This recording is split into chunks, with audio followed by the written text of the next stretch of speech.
There's a fundamental change occurring in the world of technology. A new type of computer that's arriving in the unusual form of a coffee table.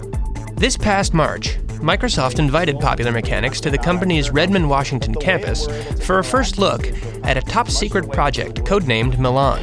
It is the first of its kind in that it is a new paradigm in computing. It's called surface computing. This type of interface works especially well for photo sharing, maps, and menus, where browsing on a traditional screen pales in comparison to the detailed, hands-on manipulation people are used to with paper.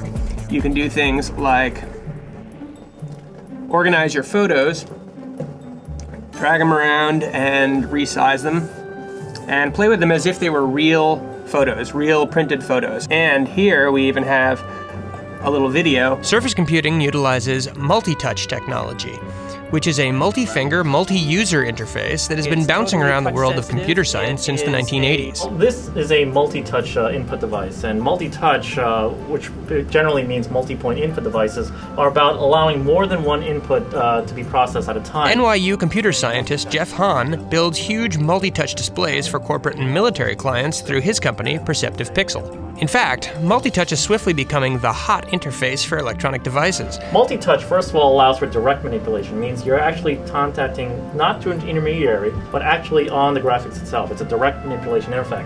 Two, it means that I can do more than one point at a time. I can actually use 2 or 3, which means I can manipulate more things at a time. With a mouse, you can only manipulate 1 or 2 things at a time. But where Microsoft's Surface computer truly gets mind-blowing is how it interacts with other devices.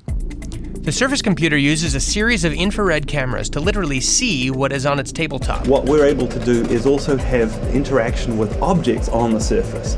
So when we place an object on the surface, the cameras can recognize what that object is and allow us to interact directly with that object that we've just placed on the surface. We see this as a whole new category, a complete new ecosystem for computers. Here we have a wireless camera, and a lot of wireless functionality is built into the Surface computing platform, and it's evolving into devices such as this camera. So here we're going to take a picture of my colleague Eric Sofji, and we can then just put the camera right on the device and use that picture, which is, I think, enormously flattering of our friend Eric Sofji. Great angle. and really blow it up for maximum embarrassment. We have a cell phone, and all the wireless linking is going on behind the scenes in the table. So you can take your photo and then just instantly put it on your wireless device and then take it with you. Now you've basically taken 2 devices, and without having to plug them into a computer or sync them up, you've transferred content from one to the other. Although Surface computing may eventually find a place in the home, Microsoft initially plans to sell the devices to commercial partners such as T-Mobile, Harrah's Casinos, and Starwood Hotels. The $5,000 to $10,000 machines will start showing up in local retail stores as early as the end of 2007. But where is all of this leading? Computer scientists see a near future of ubiquitous computing, where people are surrounded by intelligent surfaces. Maybe the surface of your kitchen table, or it can be in front of your television, and it can help you to control your television kind of as the ultimate unlosable remote control. Eventually, of course, this will trickle down, and I am very positive, and I firmly believe that this kind of thing will be in that near future where we have wallpaper displays in every hallway, every desk.